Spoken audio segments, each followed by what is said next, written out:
Washington Post Justice reporter Ryan Riley, also Anna Palmer, senior Washington correspondent for Politico, and Jessica González-Rojas, executive director of the National Latino Institute for Reproductive Health. Thank you all for joining me. Jessica, I'll start with you and get your reaction to this decision and what this means here.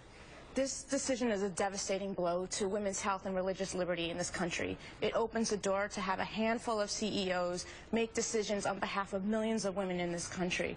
For Latinas and women of color in particular, we are disproportionately impacted because we're already struggling to make ends meet. So this puts the hands of our health, our decisions, our moral agency is then trumped by those of this corporation. But as you heard from the court, when you use the description handful of CEOs, people would picture a huge company, a conglomerate. We are looking at family-owned businesses that are not publicly traded.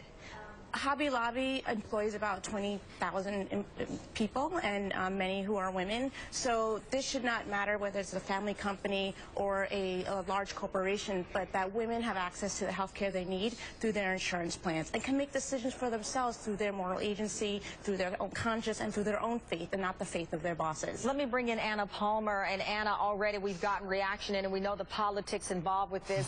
Senator Mitch McConnell has said today's Supreme Court decision makes it clear that the Obama administration cannot trample on the religious freedoms that Americans hold dear. Obamacare, in his words, is the single worst piece of legislation to pass in the last 50 years. Congresswoman Michelle Bachmann also coming out saying she's extremely encouraged by the Supreme Court decision. We know that it was quite the opposite back in June 2012 when the individual mandate for the health care law was supported by this Supreme Court. But we're knee-deep again into the politics, as if we ever left, of this health care law.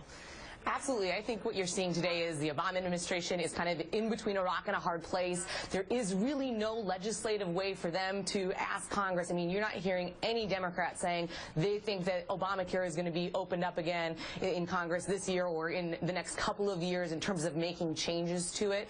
And you're having, this is going to play out into 2014, right, where you're going to have Republicans use this to try to motivate their base of voters to get them excited about coming out to the polls in November. Absolutely. And Ryan, let me bring you in, because it was after the individual mandate was upheld by the Supreme Court that you had some Tea Party members and others saying that Chief Justice was a traitor.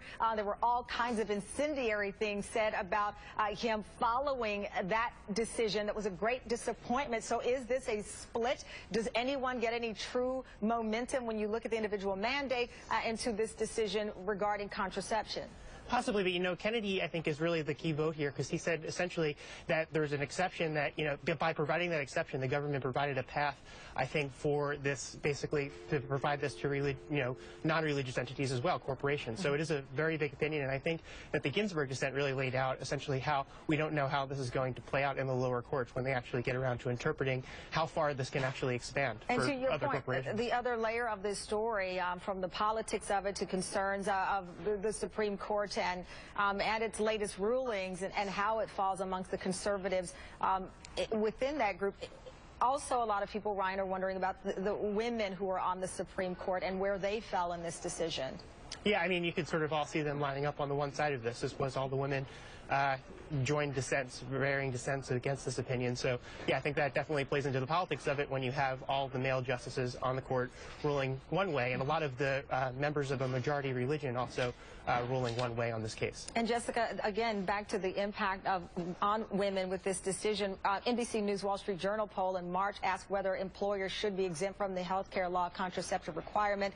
53% said should not be exempt. 41% say at the time that should be exempt here. When you look at reproductive health and you have a company who equates contraception to that of an abortion, many say the learning curve, I'm not even quite sure how to explain it, regarding women's health and the role contraceptives play is still, for some people, they don't understand the science of it or don't understand what contraception is. A lot based in junk science. And it's important to note that 99% of women in this country essentially use birth control and have used it at some point in their life. And for Latinas and the women that we work with, 97% have used a form of contraception at some point in their life.